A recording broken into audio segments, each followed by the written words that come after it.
the test had been executed in New Mexico, the people from Trinity had arrived in the Marianas, and they had with them at that particular time colored photographs of the Trinity explosion. So we got the gang together, and we showed them. We didn't use the word atomic bomb. We did not use that, but we said, okay, now this is the bomb. This is what will happen when we make our flight tomorrow and release it. This is what we're going to see.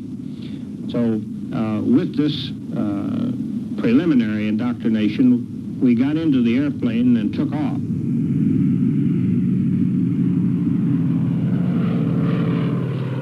Once we were airborne and in the air, I then left the pilot's seat of the airplane and I crawled back into the back where the enlisted men were.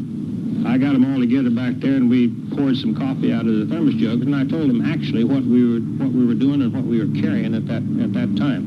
And the weather being clear at our primary, which was Hiroshima, there was no decision left. I mean, we were on the way to the primary.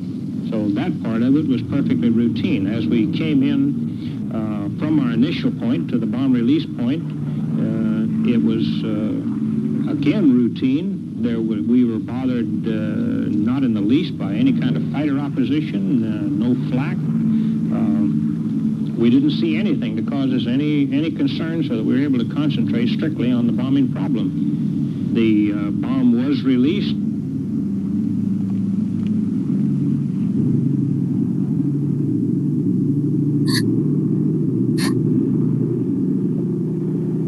We executed our turn away as we had been directed. The bomb blast hit us. It hit us in two different shock waves, the first being the stronger. This, as I say, was a perfectly unexciting and routine thing up until the point of taking a look at the damage that had been done. And then it was a little bit hard to realize. It was kind of inconceivable as to what we were looking at there. We passed comments back and forth in the airplane. We took pictures. And by the time we had done that, I became concerned that we better quit being sightseers and get out of there. And we were gone and off of the coast in a matter of about 20 minutes from the time that the bomb was released.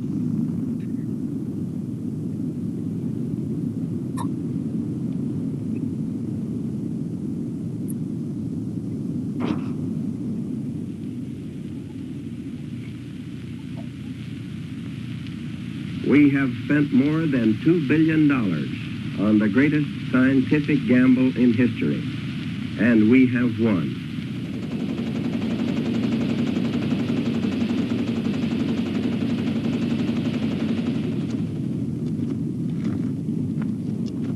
The Navy Department says that it's too early yet to tell what effect the atomic bomb will have on Japanese morale, and that we may have to destroy 4 or 5 cities before they actually believe we have such a bomb.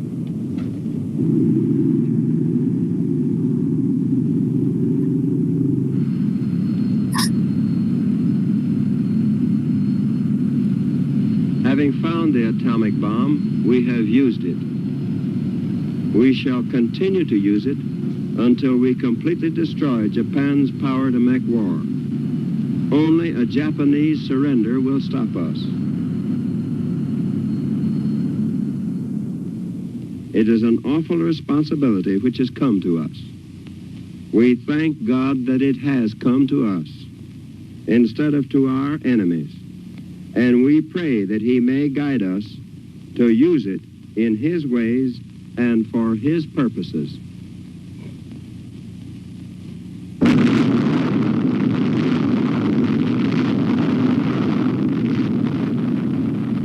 Captain Behan, what was your most outstanding experience on this historic flight? I suppose it was when the clouds opened up over the target at Nagasaki. Target was there pretty as a picture. I made the run, let the bomb go. That was my greatest thrill.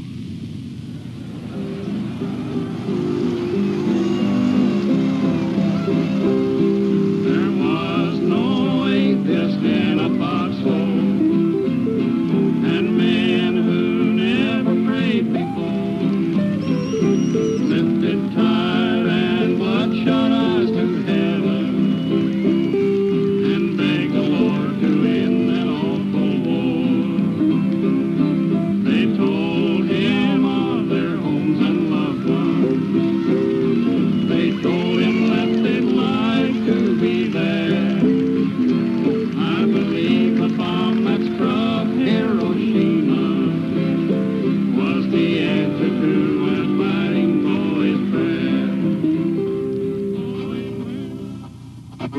did you see that city where the first atomic bomb was dropped? Yes, Fred. We flew over Hiroshima for about half an hour. It was a shambles, huh? A shambles? It looked like Ebbets Field after a doubleheader with the Giants.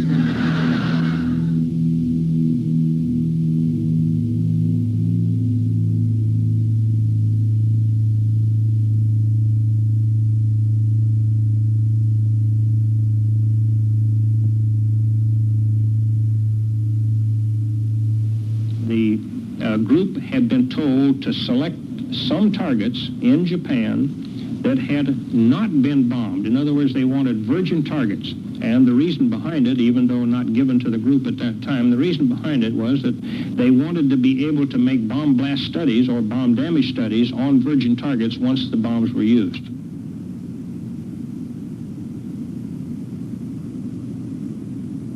They were definitely military targets. There was no question about that.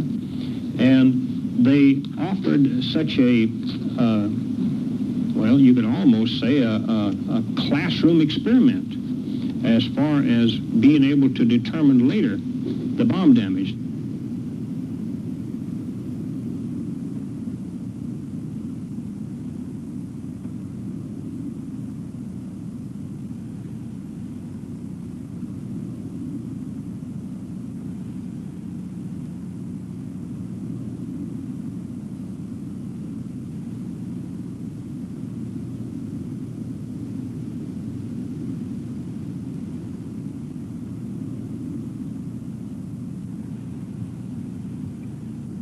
I have been subjected many times to criticism. I have been accused of being insane, being a drunkard, being everything that you can imagine a derelict to be as a result of a guilty conscience for doing this. And as I say, no one's ever come to my defense in that regard. I look at it this way, that my part in this thing may well have been something that later or now that the U.S. government might be looking at somewhat with a guilt complex. And the feeling could be that the less said about it by the United States government, the better.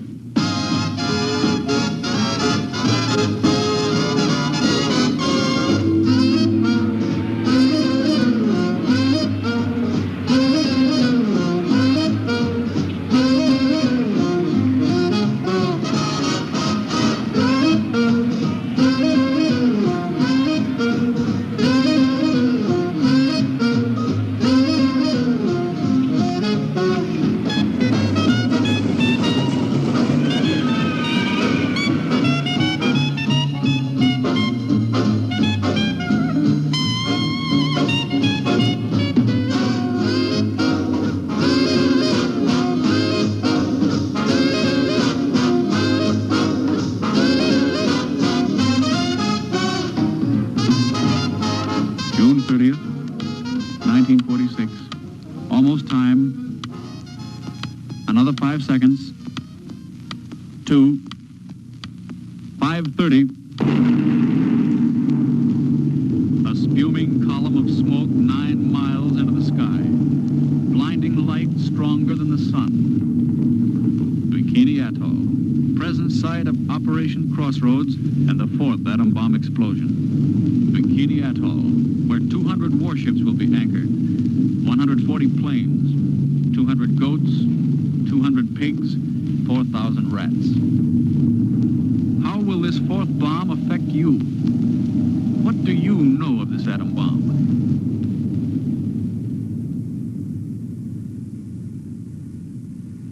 The bomb will not start a chain reaction in the water, converting it all to gas and letting all the ships on all the oceans drop down to the bottom. It will not blow out the bottom of the sea and let all the water run down the hole. It will not destroy gravity. I am not an atomic playboy, as one of my critics labeled me, exploding these bombs to satisfy my personal whim.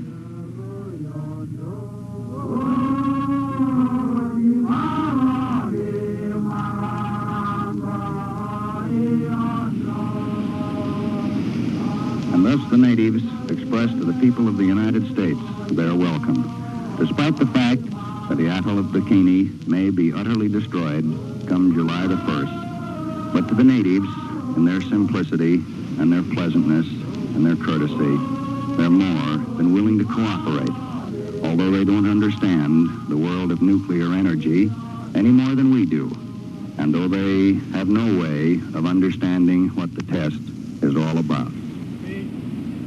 Scene 26, take 2. Hi, Commodore. Go ahead, James. Tell them that the Commodores explained the atomic bomb to you. All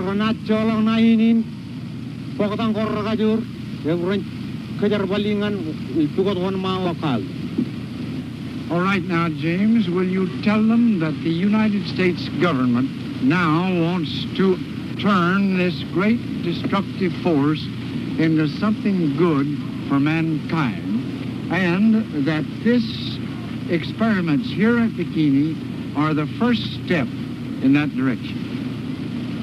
American military government ed aigujin kajarwal kajoran pokdanga I mugodangan menoyamman e mijorchino I beginni.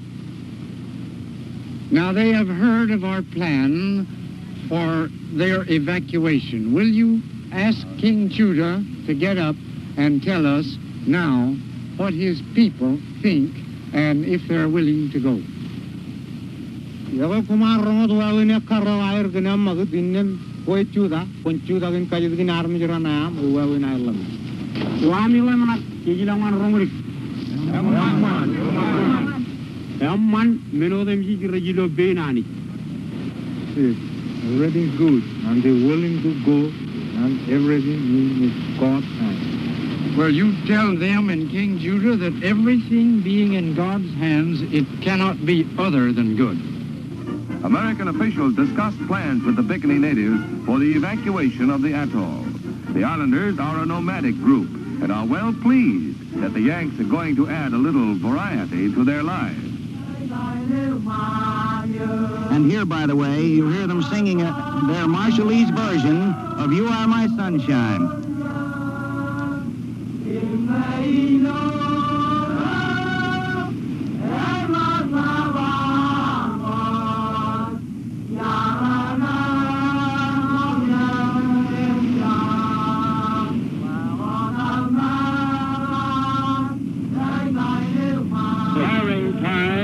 And I have just been interrupted. 30 seconds. That's the voice of the control switch, marking the seconds remaining. The final switches have been thrown. No one can stop it. The atomic bomb is about to explode.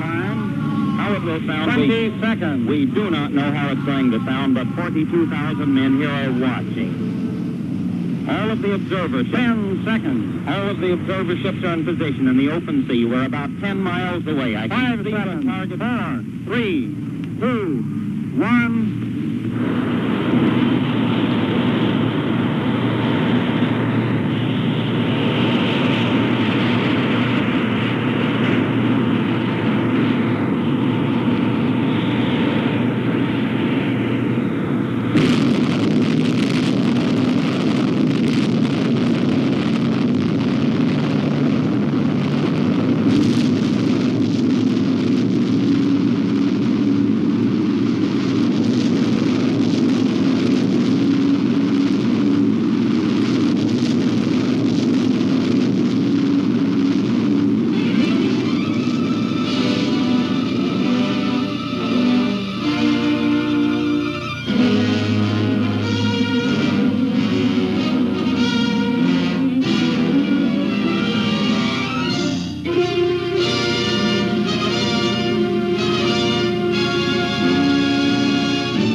Was the growing struggle between two great powers to shape the post-war world.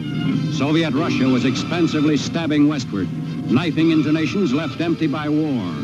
On orders from the Kremlin, Russia had launched one of history's most drastic political, moral, and economic wars, a Cold War.